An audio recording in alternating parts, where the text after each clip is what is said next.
Today's episode is sponsored by Honey, the easy way to save when shopping on your iPhone or computer. How do you feel about online shopping? Do you do it often? And how many times do you scour the internet looking for a promo code that works when it's time to check out? Well, thanks to Honey, manually searching for coupon codes is a thing of the past. Honey is the free shopping tool that finds promo codes and applies the best one it finds to your cart. Imagine you're shopping on one of your favorite sites.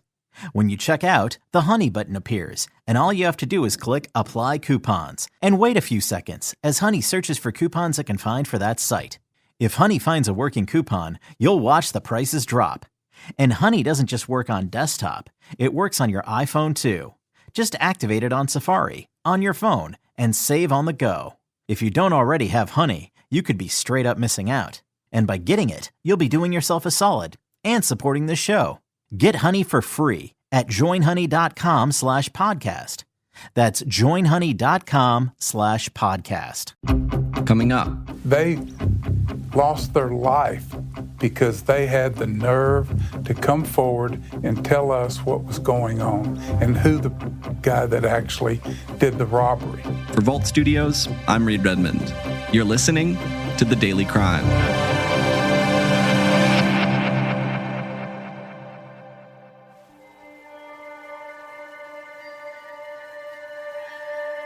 In 2017, a Texas man named Joseph Colone Jr. was sentenced to death after being convicted on capital murder charges. There was a lot of emotion from inside the courthouse after the jury sentenced Joseph Colone Jr. to death, especially from his family members. Many of them were crying outside and inside the courthouse when they heard the news. This came 7 years after Mary Goodman and her 16-year-old daughter Brianna were found murdered at their home in Beaumont, Texas. Earlier in court, pathologist Dr. Tommy Brown revealed that Mary Goodman was shot twice, once underneath her chin and the second time in the back of her head.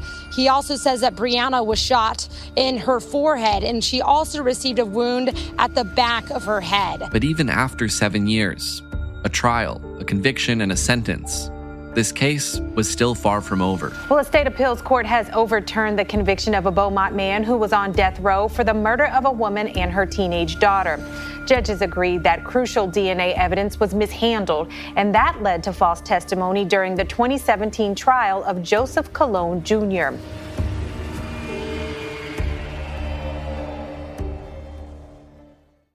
Simona Barca joins us from 12 News in Beaumont, Texas. Simona, thanks for coming on. Of course. Thanks for having me. Let's start with the background of this case. What happened back in 2010? So back in 2010, Mary and her daughter, Mary Goodman, Brianna was 16 years old. Mary, I should say, was a witness to a game room robbery here in Beaumont that Mr. Colone had committed. And she came forward. She was one of the only, or I believe she was the only person to come forward to the authorities to tell them what she had seen.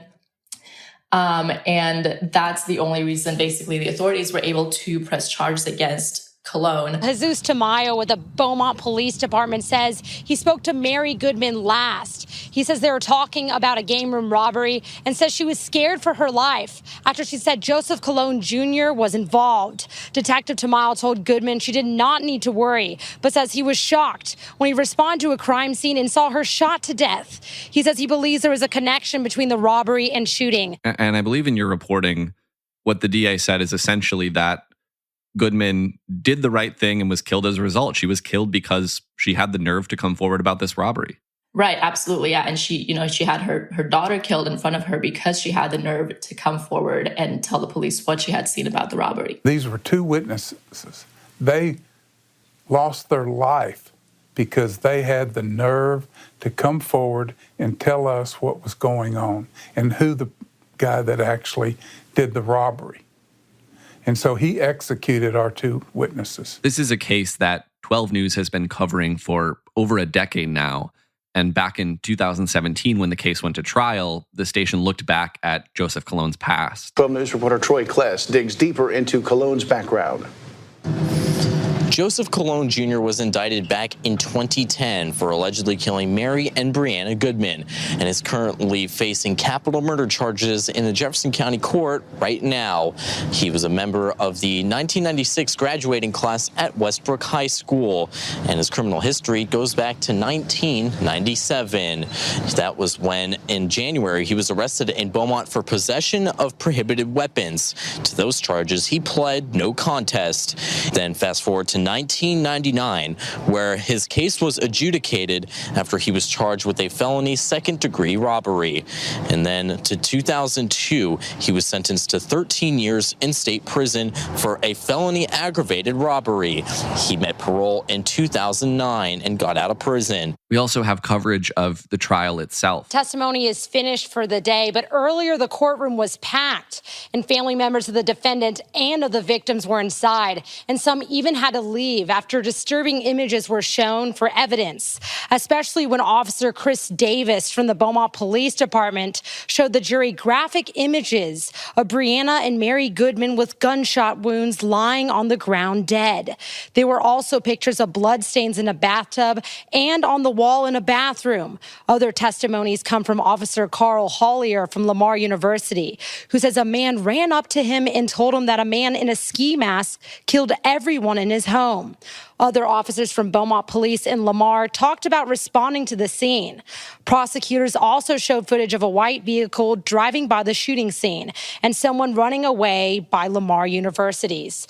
Now, the prosecutors say they have enough evidence to prove that Colone Jr. is guilty, but the defense attorneys say they believe there's more to the story and think that Mary Goodman was conspiring with Colone Jr. in a robbery. And one of the most important witnesses at that trial was the boyfriend of Mary Goodman. Today, the boyfriend of a murder victim testified against the man on trial for capital murder. He recalls the day he encountered a man he identified as 38-year-old Joseph Colone Jr., now on trial. Robert Fontenot said he loved Mary Goodman and was with her for 10 years. He says the day of the shooting, he was outside with Mary when a man in a black ski mask approached them. He says Mary called the man Joe and invited himself into their home. He then says when they went inside the home that they were talking about a robbery. He says the masked man was upset and told Mary she was putting her name out there and telling on him.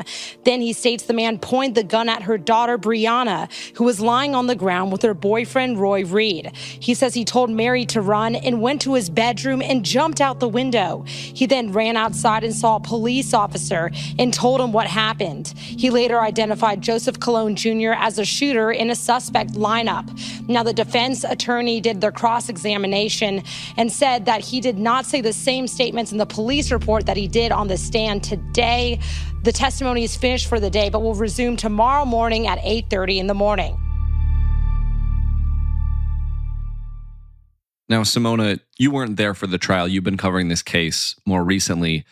But what was the outcome of that trial back in 2017? Yeah, that was basically a one and done. They went to trial. The jury deliberated for 2 hours, came back with a guilty verdict. And then the DA, Bob Wortham, decided to pursue the death sentence. And he said this was, in his 8 years of being a DA, this was the only case that he had decided to pursue the death sentence just because it was so vicious, such a, cold-blooded killing. This is the worst case that I've seen since I've been DA. As my 8 years of sitting as DA, this was the only case I had approved for a death penalty case, because I don't really believe in the death penalty. But there are times when it's the only option. And in this case, it was the only option. You reported that it was DNA evidence that helped the state win their case in 2017. Tell us a little bit more about that. Right. So there was from what I remember, there was a blue towel at the crime scene with blood and Joseph Colone's DNA on it. And that's the evidence that kind of put him at the scene of the crime and eventually helped convict him.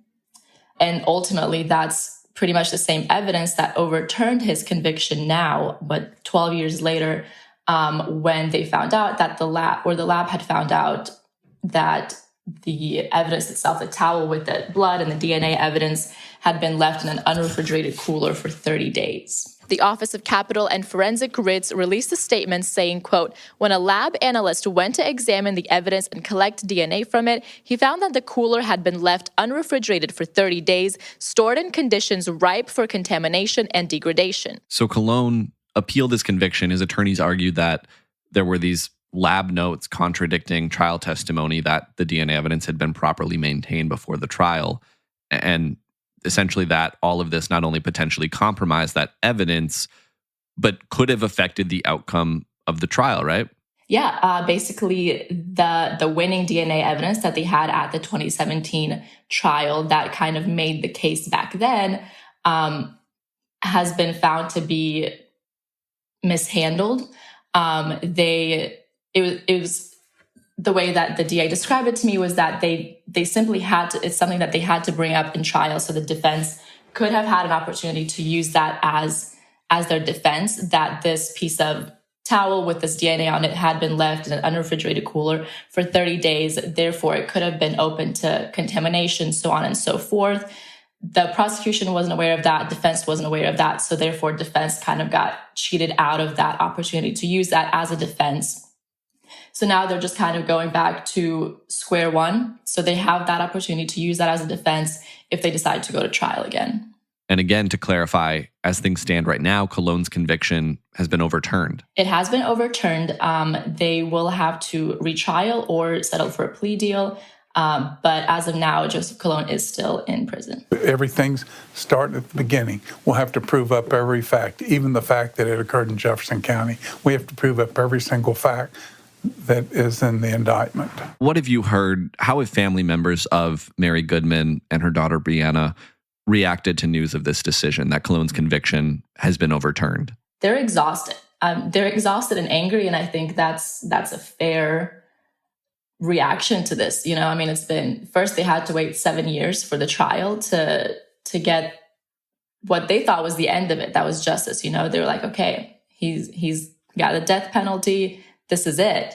And then now another, 5 years later, is just going back to square one. They have to relive, if they go to trial again, they have to relive the whole trauma of another trial. So they're angry and they're exhausted, and they thought they were putting it behind them, and now they gotta relive it again. The DA tells me they intend to seek the death penalty again this time around. They tell me they don't expect a change in verdict, but there could be a different punishment. Simona Barca with 12 News in Beaumont, Texas. We'll be keeping an eye on your reporting. Thanks for sharing this story. Thanks so much. And thank you for listening to this episode of The Daily Crime. We're here with a new episode every day of the week, Monday through Friday, so make sure you're subscribed to or following the podcast wherever you're listening right now. If you're looking for something else to listen to, you can find a list of all of our shows at voltstudios.com or search for Volt Studios in your podcast app. That'll do it for this one. Until next time, for Volt Studios, I'm Reed Redmond.